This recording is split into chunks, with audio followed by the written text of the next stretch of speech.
আসসালামু আলাইকুম, কেমন আছেন সবাই? আশা করি সবাই ভালো আছেন। এখানে দুটি ছবি আপনি দেখতে পাচ্ছেন। একটি ছবিকে আরেকটি ছবিতে আমি রূপান্তরিত করব। সেটি কিভাবে করব সহজ টেকনিকে সেটি দেখাচ্ছি। প্রথমে যে ছবিটার ফেসটা আপনি এই ছবিতে আপনি রূপান্তরিত করবেন, তখন এই ছবিটাকে প্রথমে সিলেক্ট করে নেবেন। সিলেক্ট করে এখানে লেসার টুল রয়েছে, লেসার টুলের মাধ্যমে এই ফেসটাকে প্রথমে আপনি এভাবে একটু মার্ক করে নেবেন। মার্ক করে নিলাম। এখন মুভ টুলে চলে যাব। এটাকে ধরে এনে এইখানে এনে ছেড়ে দিব। এটাকে একটু সাইজ একটু ছোট বড় করে আমি মিলিয়ে নিচ্ছি। এইখানে মিলানোর জন্য এখানে ফিলটা বা অপাসিটিটা একটু কমিয়ে দিবেন।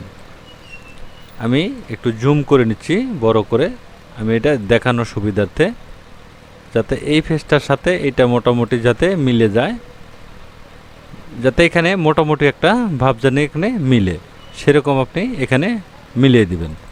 এখন এটাকে আমি 100% করে দিলাম।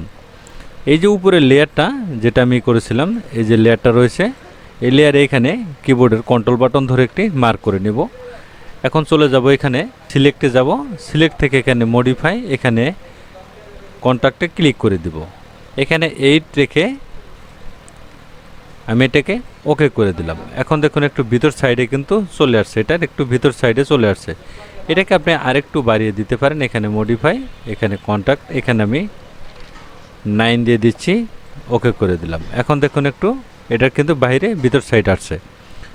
এখন এই যে নিচের লেয়ারটা থাকবে, এটা লক করা রয়েছে, এখানে ডাবল ক্লিক করবেন, এখান থেকে এটাকে ওকে করে দিবেন। এখন আপনি এটাকে ডিলিট বাটন প্রেস করে দিবেন, তাহলে দেখবেন এটা কিন্তু একটি ডিলিট হয়ে গেছে। কন্ট্রোল ডি বাটন প্রেস করে সিলেক্ট উঠিয়ে দিবেন। এই দুটো লেয়ার শিফট বাটন ধরে এক করে নেবেন। এখন চলে যাবেন ইডেট, এখানে অটো বেন্ট লেয়ার দেখবেন, ক্লিক করে দেখেন প্যানোরামা লেখেই এখান থেকে ওকে করে দিবেন। দেখুন ফেসটা কিন্তু এখানে দেখুন একদম কমপ্লিটভাবে কিন্তু সেট আপ হয়ে গেছে।